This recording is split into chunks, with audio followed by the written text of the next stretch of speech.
Hey guys, welcome back. Okay, so as promised, I'm coming back with my childhood part three to talk about that. So let's get into it.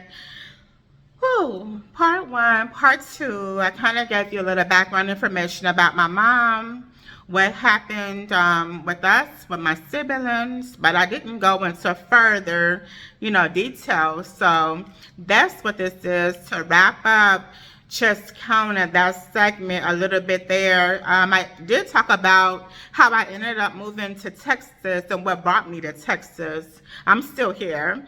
But that's just part of that. But I just want to kind of go back and kind of, put a bow on it. So here we go. So I'm going to go back to where my mother was, still alive with us. I did tell you guys that she had 3 children. I don't remember if I told you guys that there were 3 different fathers, and I believe so, because I believe that I said that my mother told me I had like 4 different fathers, and that was very confusing as a little girl. And so also, my youngest brother, he didn't know his father. Again, he was basically named after someone she met.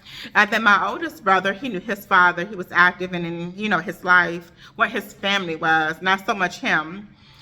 Anyhow, I want to go to the hard-hitting points. I said that my oldest brother and I are doing pretty well, but my youngest one not so much. So my youngest brother, never not knowing his father or seeing my oldest brother interact with his father's family, really did something to him as a kid.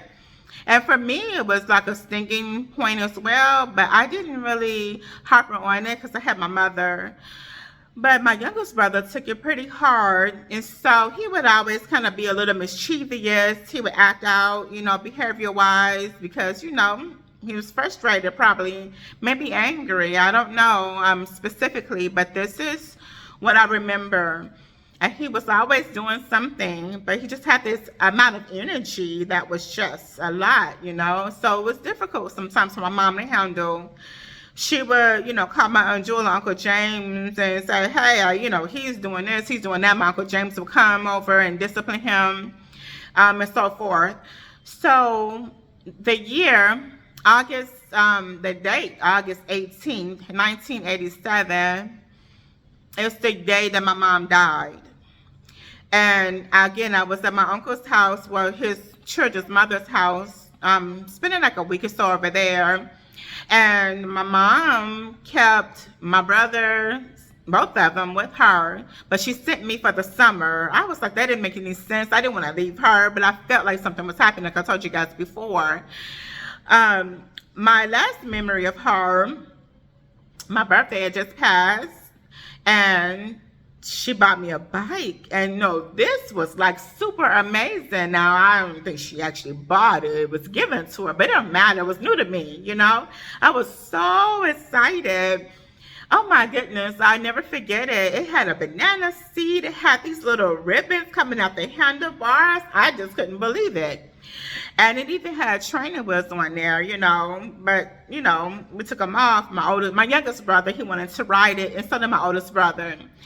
And we were still in Miss Miller's house on State Street. And I remember my mother made me, she asked me like a couple of days before, what kind of cake do you want for your birthday? And I'm thinking, what? A cake?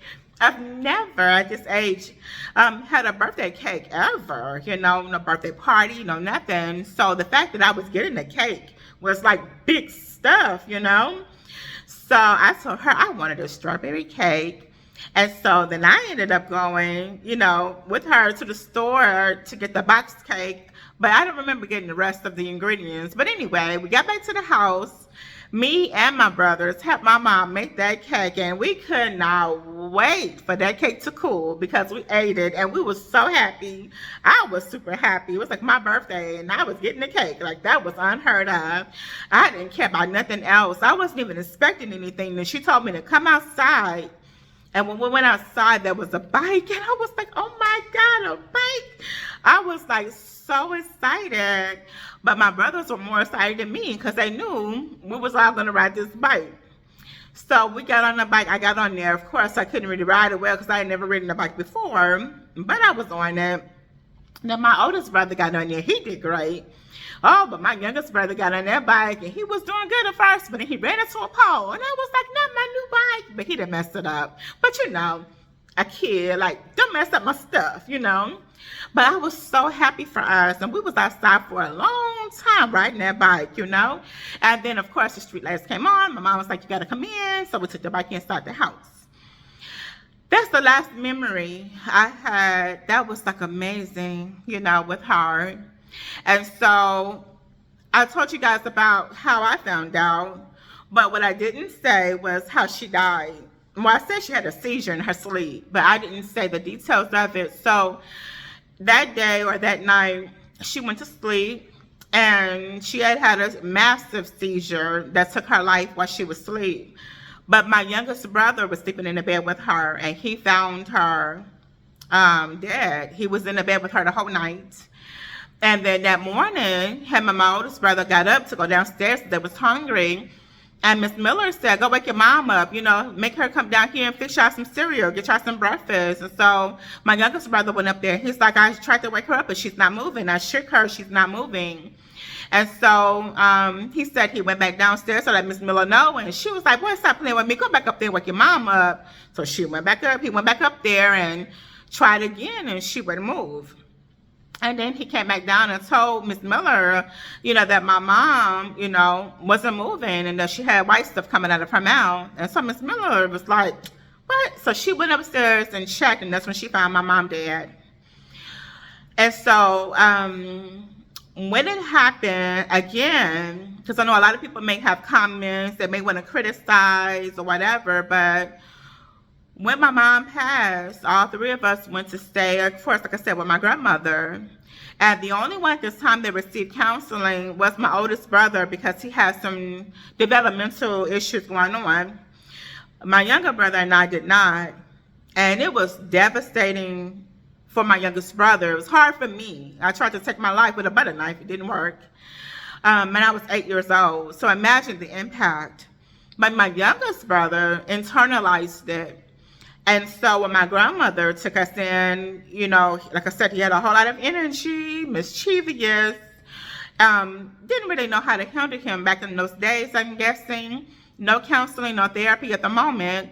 So he was always into something, always getting a whipping. They would chase him around the block, you know. When they catch him, they would get him, you know, but it didn't stop anything. He would do something else and get another whipping. This was how he acted out.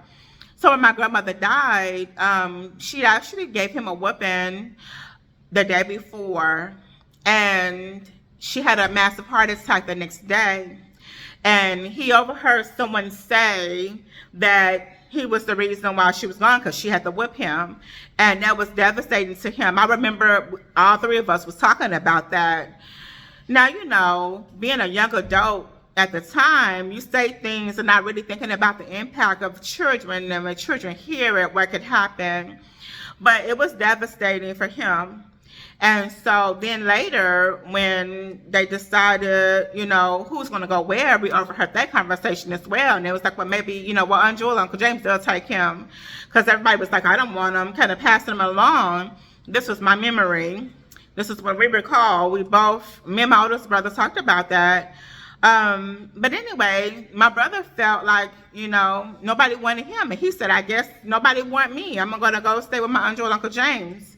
So at that time, when we were separated, because again, my aunt, she was only like 23, I believe at the time. And a 23-year-old with a 12-year-old, a 10-year-old, a 9-year-old, and her own baby that was a year, that's a lot to handle for a young person. You know, I can imagine, I could put myself in that position now, thinking what was I doing when I was 23, you know? That would have been too much. So they, you know, they sent him over there. But by the time they sent him over there, you know, they were trying to discipline him, you know, give him structure in a loving environment. But he was so angry because everything that he knew was taken from him. And so he had some mischievous moments in Chicago, moved to Texas with me later. I was already in high school. Matter of fact, I believe I was a junior. I might have been 16 or 17 when he came down, I believe. But he was only in Texas for a little bit before he got into a situation. He was accused of robbing a store and killing the husband and wife. And to this day, he told me he didn't do it. It wasn't him. They never had a witness or anything like that, no fingerprints. And I support him. I'm really the only one really supporting him financially, but I'm helping him through it. I write him, but he's not there mentally. He hasn't been there mentally pretty much ever because he's always had issues dealing with that. But I found out that he was bipolar schizophrenic with multiple personalities. So anyhow, he's always maintained his innocence, but he's sitting on death row. And he's been there since he was 18 years old. And so now the both of us are 43. I'll be 44 next week. So that's how long he's been there. And I love him dearly. And I just wish that I could take some things back to change the outcome for him, but I can't. I just pray and I cover him daily. But that is the result of that. It's been a barrier to try to get over, to try to see how we can help him, like as far as resources goes, but to get an attorney when you're charged with capital murder, it's a minimum of $100,000. And at the time, I just didn't have it. I was only 20 myself, 19 when it happened. But when he went to trial, I was 20. So it was difficult. But that's that.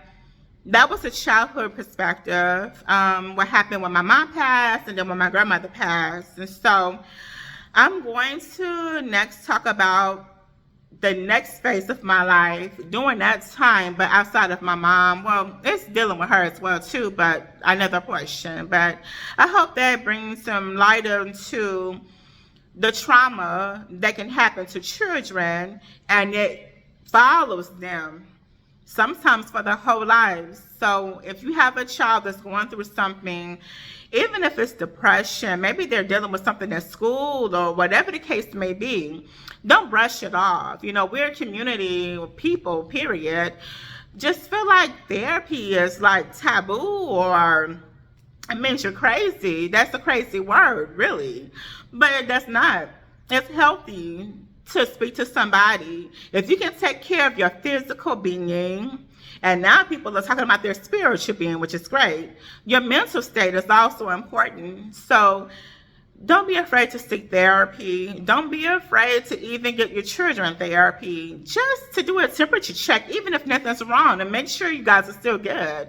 Do it. You're worth it. You deserve it. I am a licensed Christian counselor, or a certified Christian counselor. So if you need resources, I can refer you to someone. Or if you need me to counsel you, I can do that as well. I do have my email in the description box below. Feel free to reach out. But anyway, guys, as always, have a blessed day. Please be kind to one another. Be kind to yourself. I love you guys, and I'll talk to you later. Bye.